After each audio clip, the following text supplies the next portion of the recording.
It's a pleasure to come back to ICAT year after year after year. I'm not a chartered accountant, but most of the people here, the first question they ask me, are you also a chartered accountant?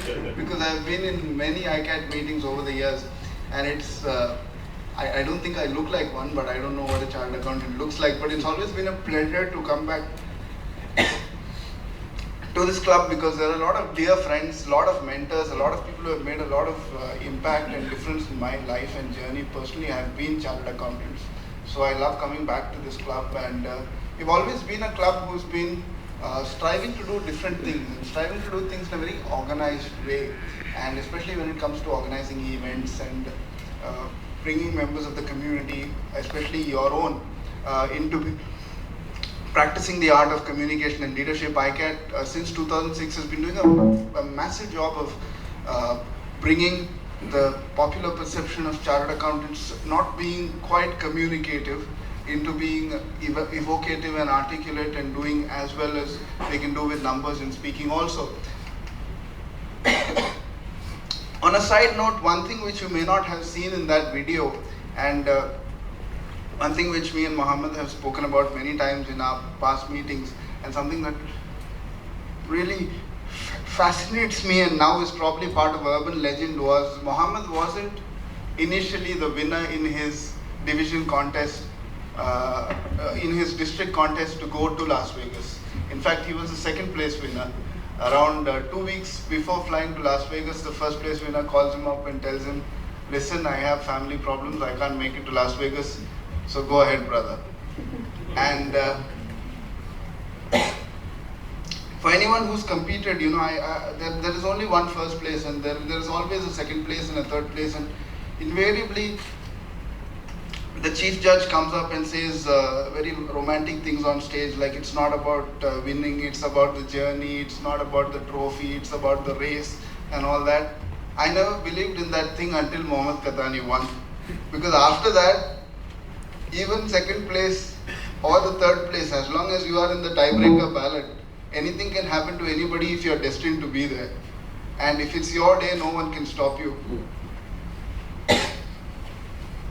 That is one.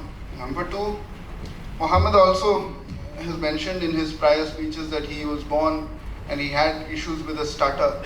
So it does not matter what disabilities you have, what challenges you face. It's about what happens to you after you face those challenges and how you bounce back.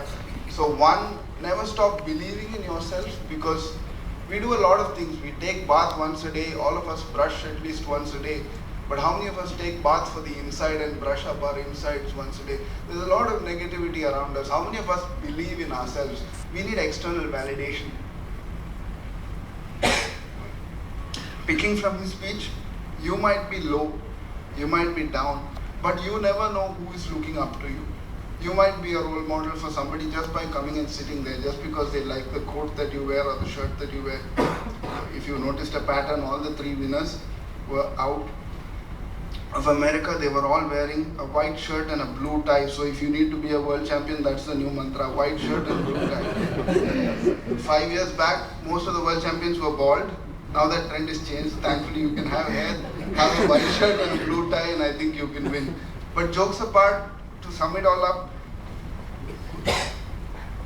believe in yourself, because sometimes even when the results are contrary, you might get a call to go to the convention. You never know. But don't pray that the first place winner can't make it all the time. Because I don't want to abet that. Because the moment I say this, you'll start your prayers. You know, I hope the first place guy has some accident, he can't make it, and then I'll become the next Mohammad Katani. No, that's not the idea. And lastly, Mohammed, I know personally, is a person whose fame hasn't changed him. And I say this with not an inkling of wanting to sound pompous or because I'm an official or anything like that. It's about the sincerity that you have to your craft.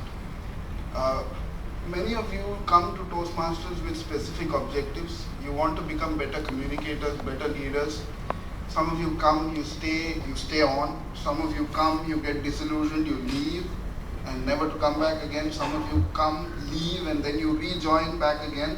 But there's something amazing about this movement, and I'm not doing my PR because I'm the district director, but there's something amazing about this movement. You need to come here, and spend a couple of months, the difference that it brings into you may not be displayable tomorrow or day after or maybe even in a year, but somewhere, if you keep honing your craft, after a point of time, see, now I don't have a script, I don't have a speech, I didn't even think about one when I was coming. But the simple fact that you get to a point where you can do hard talk and not hard talk with a huge audience of people and still manage to reach rather than preach, that is the essence of what communication is. Because a lot of us have jobs, we do a lot of professions, we do a lot of work, but imagine, apart from your bank balance, who will cry when you die? That's the main purpose. How many people will remember you except your family? I hope your family does, and I hope mine will as well. But how many people will you make an impact on? When I went to Jordan with Muhammad last couple of months ago, I was met by a person in Jordan who was somebody who I don't know by name, and she said, last year you had come for the club officers training and I've seen your TED speech as well. I don't know her name, I don't know where she is from, which club she's from, which division, of course there's only one division in Jordan. But somewhere, somehow I was happy to know that my effort had made a difference in her life. She's like, I don't know your name, but you're the guy who did that speech, right?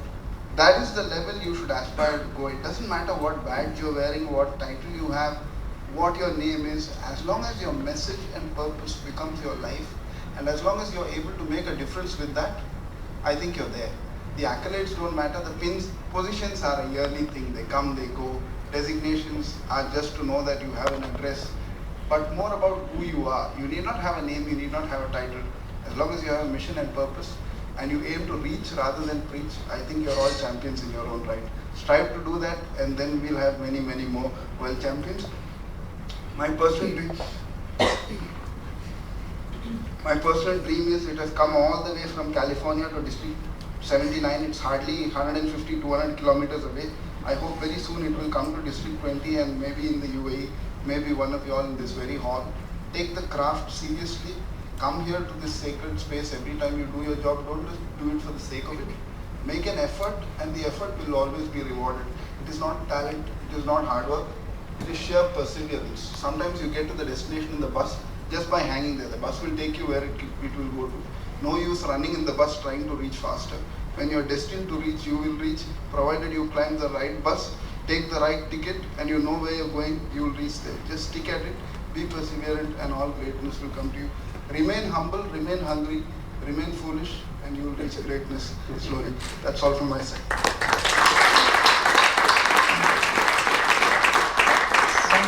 Thank you very much, District 20 Director.